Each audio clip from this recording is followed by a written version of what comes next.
ایک روایت میں ہے کہ عبداللہ کہیں کسی کام کو جا رہے تھے۔ راستہ میں رقیہ بنت نوفل سے ملاقات ہوئی اور وہ عورت کتب سماویہ سے بہت واقف تھی اور بہت خوبصورت اور صاحب عظمت مالدار مکہ میں مشہور و معروف تھی۔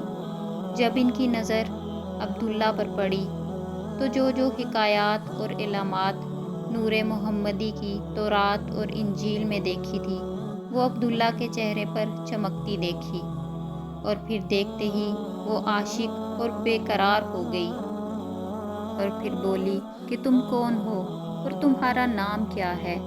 وہ سن کر بولے میرا نام عبداللہ ہے اور میں عبد المطلب کا بیٹا ہوں۔ وہ بولی کہ تمہیں تمہارے باپ نے قربانی کی نذر کیا تھا؟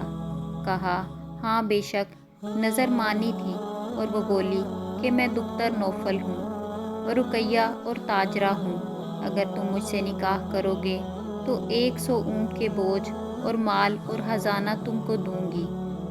اور اسے معلوم نہ تھا کہ عبداللہ نے شادی کی ہے یا نہیں۔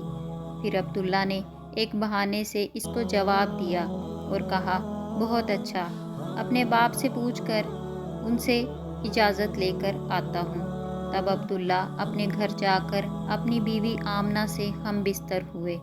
تب وہ نور محمدی عبداللہ سے منتقل ہو کر آمنہ کے رحم میں آ گیا۔ اب آمنہ حضرت کی والدہ حاملہ ہوئی۔ اس کے بعد صبح کو اٹھ کر عبداللہ اس عورت کے پاس گئے جس سے کل وعدہ کر کے آئے تھے۔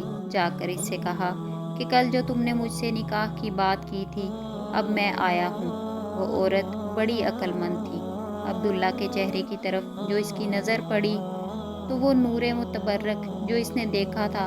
پھر عبداللہ سے پوچھا کہ شاید گھر میں جا کر تم اپنی بیوی سے مباشرت کر آئے ہو، کیونکہ جو نشانی میں نے تمہاری پیشانی پر کل دیکھی تھی وہ آج نہیں ہے۔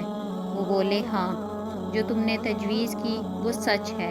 تب وہ بولی اب مجھ کو نکاح کی ضرورت نہیں ہے، کیونکہ جس لیے میں نکاح کرنا چاہتی تھی وہ بات اب ہو چکی ہے۔ ایک روایت میں ہے کہ جب آمنہ بیوہ ہوئی، حضرت عبداللہ نے وفات پائی۔ رسول خدا صلی اللہ علیہ وآلہ وسلم کے پیدا ہونے کے پہلے 1 مہینہ 22 دن ایک یمن کا بادشاہ تھا۔ وہ مردود خانہ کعبہ کے توڑنے کو بڑے بڑے ہاتھی اور بہت سا لشکر لے کر آیا تھا۔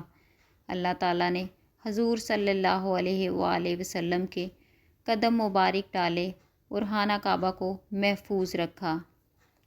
میں اس قصہ کو یہیں پر ختم کرتی ہوں۔ جزاک اللہ۔